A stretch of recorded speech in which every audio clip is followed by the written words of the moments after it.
কলকাতার new market এলাকায় এখন পর্যন্ত আবাসিক হোটেল সংকট কাটেনি। রাজ্য সরকারের অভিযানের জেরে এখনো বন্ধ বেশিরভাগ হোটেল, গেস্ট হাউস।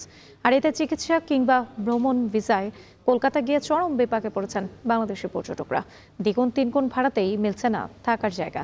আর এ নিয়ে আরও জানাতে কলকাতা থেকে যুক্ত হচ্ছেন দীপক দেবনাথ। দীপক, জানাবেন নিউ মার্কেট এলাকায় আবাসিক হোটেল সংকট কেটেছে কিনা এবং আজ বাংলাদেশি পর্যটক কেমন দেখতে পাচ্ছেন? দেখুন, এখনো পর্যন্ত সেই সংকট কিন্তু কাটেনি। আমরা দেখেছি যে গত সপ্তাহের মঙ্গলবারে সেই অগ্নিকাণ্ডের ঘটনা ঘটে এবং তারপর থেকে রাজ্য সরকার একাধিক পদক্ষেপ নেয়, যার মধ্যে অন্যতম হচ্ছে যে সমস্ত হোটেল বেআইনিভাবে চলছিল, যে সমস্ত হোটেল বা লজ কিংবা গেস্ট হাউস বেআইনিভাবে চলছিল, সেগুলোকে কিন্তু তালাবন্ধ করা দেওয়া হয়েছে, নোটিশ ধরিয়ে দেওয়া হয়েছে।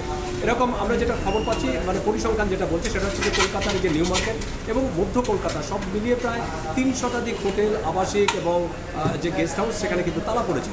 তো স্বাভাবিকভাবেই প্রায় 3 থেকে 4 হাজার রুম, এই যে হোটেল রুম, সেগুলো কিন্তু পর্যাপ্ত নেই। তো স্বাভাবিকভাবেই যে বাংলাদেশ থেকে যে সমস্ত রোগীরা আছে বা পশ্চিমবঙ্গের অন্যরা জেলা থেকে যে সমস্ত রোগীরা আসছে, তারা কিন্তু প্রচণ্ড সমস্যার মধ্যে পড়েছে। কারণ আপনি জানেন যে এই নিউ মার্কেট কিন্তু বাংলাদেশিদের জন্য বিখ্যাত, কারণ বাংলাদেশি পর্যটকরা বেশি এখানে উঠতে পছন্দ করেন, স্বাচ্ছন্দ্য বোধ করেন এবং স্বাভাবিক কারণেই সেই সমস্ত বাংলাদেশিরা যখন আসছে তারা কিন্তু প্রচণ্ড সমস্যার মধ্যে পড়েছেন। এরকম অনেক পর্যটকদের সাথে কথা হয়েছে, যারা মেডিকেল ভিসা নিয়ে এসছেন, যারা ট্যুরিস্ট ভিসা নিয়ে এসছেন, তারা কিন্তু এক পর্যটকের সঙ্গে কথা হচ্ছিল যে তিনি গত পরশু দিন অর্থাৎ বুধবারে এসেছেন, কিন্তু তারপর থেকে প্রায় 1টা পর্যন্ত তিনি হোটেল খুঁজেছেন।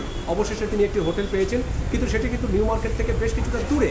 তো স্বাভাবিকভাবে সেই জায়গা থেকে আবার নিউ মার্কেট আসা, একটু ঘোরা, একটু ভালো মন্দ খাওয়া বা তাদের যে সমস্ত খাবার তাদের পছন্দ, সেই সমস্ত খাওয়া খেতে কিন্তু অনেকটা পথ অতিক্রম করে তাকে এই নিউ মার্কেটে আসতে হচ্ছে। আবার খাওয়া দাওয়া শেষ হয়ে গেলে তারপরে আবার তাকে হোটেলে ফিরে যেতে হচ্ছে। এই যে সময়টা বা এই যে এটা কিন্তু তারা যথেষ্ট মানে অস্বস্তি ফিল করছেন এবং এরকম ধরনের অভিজ্ঞতা তাদের অনেকেরই হয়নি।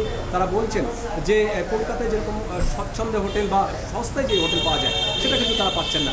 তো সব মিলিয়ে একটা হয়রানির শিকার হতে হচ্ছে এই বাংলাদেশি পর্যটকদের এবং তারা যে মোটেই ভালো নয়, মানে ভালো নেই, তারা কিন্তু প্রকাশ্যেই তারা বলছেন এবং তারা এটিও বলছেন যদি সেরকম যদি ভালো না লাগে তারা হয়তো শহরের অন্য কোনো প্রান্তে চলে যাবেন কিংবা সম্ভব হলে তারা দেশেও ফিরে যেতে পারবেন, এরকমটাও বলছেন। কিন্তু সমস্যাটা হচ্ছে যেহেতু তারা মেডিকেল ভিসা এসছেন, তারা চিকিৎসা করাতে এসছেন, হয় নিজের জন্য বা পরিবারের অন্য কোনো সদস্যদের জন্য, সেখানে যে সমস্যাটা হচ্ছে, কারণ এই যে রোগীকে নিয়ে বারে বারে এক জায়গা থেকে যাওয়া, সেটাই কিন্তু সমস্যায় পড়তে হচ্ছে।